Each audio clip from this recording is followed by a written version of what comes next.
চাঁদাবাজি থাকবে না। রাজধানীর সোহরাওয়ার্দী উদ্যানে অনুষ্ঠিত হয়েছে জুলাই শহীদ পরিবার ও জুলাই যোদ্ধাদের নিয়ে জাতীয় সমাবেশে সারা দেশ থেকে অংশ নেন জুলাই গণ অভ্যুত্থানে শহীদদের পরিবারের সদস্যরা। বাংলাদেশ জামায়াতে ইসলামীর উদ্যোগে আয়োজিত সমাবেশে বক্তারা জানান তারা কোনো অস্থিতিশীলতা চান না।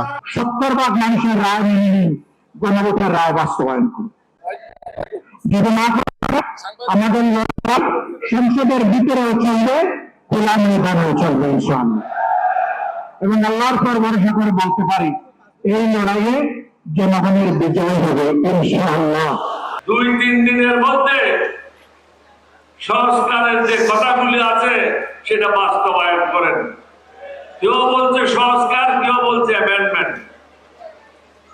এরকম ধারাবাহিক বক্তব্য রেখে কোনো লাভ নাই। ধারা অনুযায়ী এটা কোনো ঢাকা ইউনিভার্সিটি না, ছাত্রদের পড়াচ্ছেন, এটা হলো পার্লামেন্ট।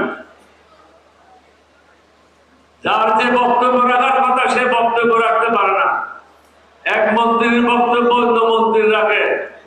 সুতরাং প্রধানমন্ত্রীকে বুঝতে হবে ওই মন্ত্রীকে রাখার কি কারণ আছে, তার যুক্তিকতা কি আছে। ধারাবাহিক না গিয়ে বিরোধী দলের সাথে বসে আপনি নিজেই বলেছেন অক্ষর অক্ষরে পালন করা হবে। সুতরাং এগুলি পালন করে জাতীয় সমস্যাগুলি কিভাবে সমাধান করবেন, সুশাসন কিভাবে প্রতিষ্ঠা করবেন, দেশে কিভাবে শান্তি আসবে, এই বিষয়গুলি নিয়ে চিন্তা ভাবনা করেন। তবে তাদের দাবি একটাই, গণভোটের ভিত্তিতে জুলাই সনদ বাস্তবায়ন। তারা অভিযোগ করেন সংস্কার কার্যক্রমে বাধা দেওয়া হচ্ছে এবং গুরুত্বপূর্ণ সংস্কার বিষয়ে রাজনৈতিক ঐক্যমত্য তৈরি হচ্ছে না। 2024-এর জুলাই বিপ্লবের আমাদের বীর শহীদরা রক্ত দিয়ে যে মুক্তি এনেছে, যেই স্বাধীনতা এনেছে, 5ই আগস্ট হঠাৎ করে বিএনপি সেই শহীদদের প্রতি, স্কুল কলেজের কমলমতি আমাদের বীর শহীদ সন্তানদের প্রতি শ্রদ্ধা জানানোর পর দিন থেকে জুলাই বিপ্লবের কৃতিত্বকে, জুলাই শহীদদের কৃতিত্বকে খাটো করে দেখবার পায়তারা শুরু করেছে। এ সময় বিভিন্ন প্রতিষ্ঠান নতুন করে দলীয়করণের অভিযোগ তুলে সতর্ক করেন বক্তারা। তারা বলেন পুরনো শাসন ব্যবস্থার পথ দেশকে এগিয়ে নেওয়ার চেষ্টা হলে জনগণ আবারও প্রতিরোধ গড়ে তুলবে।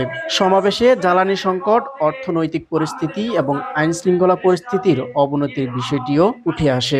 বক্তারা দাবি করেন বাস্তব সংকট অস্বীকার করা হচ্ছে এবং সরকারের পক্ষ থেকে সহযোগিতার পথ বন্ধ করে দেওয়া হচ্ছে। আমরা সর্বাত্মকভাবে এই সরকারকে সহযোগিতা করতে প্রস্তুত ছিলাম দেশের স্বার্থে, জনগণের স্বার্থে। কিন্তু বিএনপি সরকার সকল সহযোগিতা দেওয়ার সকল দরজা বন্ধ করে দিচ্ছে। আমার যারা বিরোধী আছেন তারা বলতে পারবেন বাংলাদেশের ইতিহাসে এত কম সময়, মাত্র 2 মাসে তিনি সরকার এতটা অজনপ্রিয় হয়েছিল কিনা। সমাবেশ শেষে নেতারা জানান জুলাই সনদ বাস্তবায়ন না হওয়া পর্যন্ত তাদের আন্দোলন অব্যাহত থাকবে। আবিদুল্লাহ জাকের, বিআরএস টাইমস, ঢাকা।